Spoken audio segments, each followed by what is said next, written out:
আসসালামু আলাইকুম।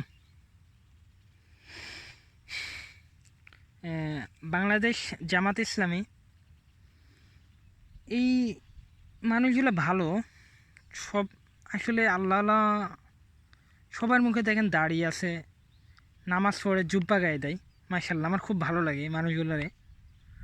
তো তাদের একটা চিন্তা ভাবনা যে তারা এই দেশে ইসলাম প্রতিষ্ঠিত করবে, এই জন্য তারা রাত দিন কাজ করে, কষ্ট করে।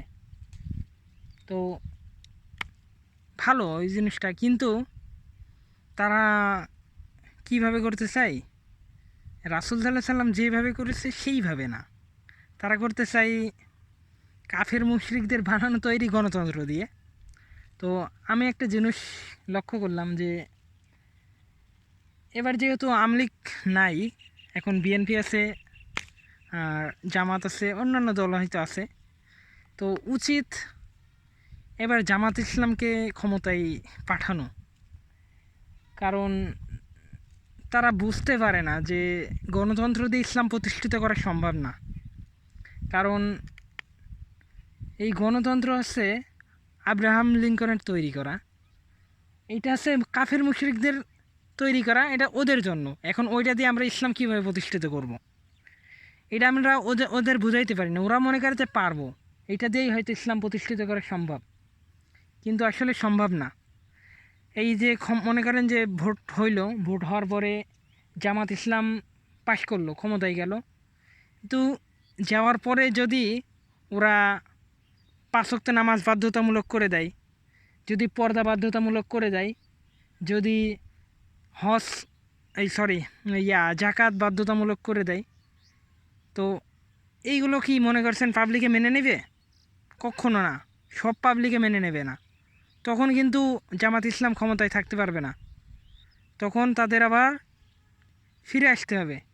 কারণ তারা বলবে, গণতন্ত্র তো এমন বলে না যে তুমি একটা কোনো কোরআন, আমাদের জন্য তো কোরআন ভালো, আমরা তো কোরআন বিশ্বাস করি, কোরআন মানতে চাই, আমাদের জন্য কোনো সমস্যা নেই যদি জামাত ইসলাম ক্ষমতায় যে কোরআনের যে বিধান সেগুলো যদি বাস্তবায়ন করে, আমাদের তো কোনো সমস্যা নেই। সমস্যা হবে কাদের?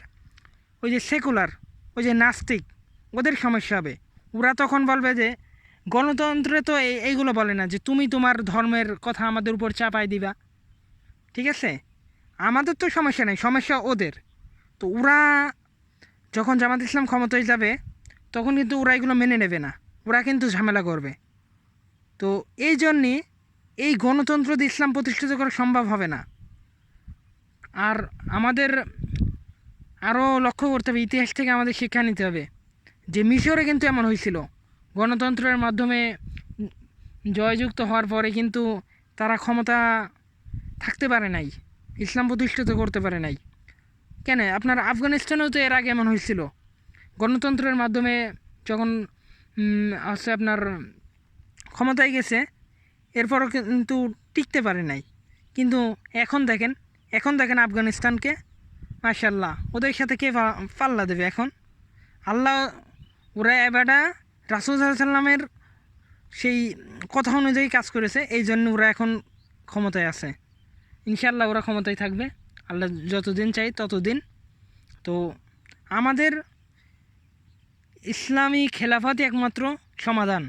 গণতন্ত্র আমাদের সমাধান দিতে পারে না, দিতে পারবেও না কখনো। তো আমাদের ইসলামের পথেই আসতে হবে, এবং আল্লাহ রাসূল সাল্লাল্লাহু আলাইহি সাল্লাম যেভাবে কাজ করেছে আমাদের সেইভাবেই কাজ করতে হবে। তো পরিশেষে আমি চাই জামাত ইসলাম এবার ক্ষমতায় যাক, গেলেই বুঝতে পারবে আসলে তারা যে গণতন্ত্র দিয়ে ইসলাম প্রতিষ্ঠিত করা সম্ভব না। তো সবশেষে আল্লাহ হাফেজ, সবাইকে আল্লাহ ভালো রাখুক, সবাইকে দিন বুঝার তৌফিক দান করুক, আমিন।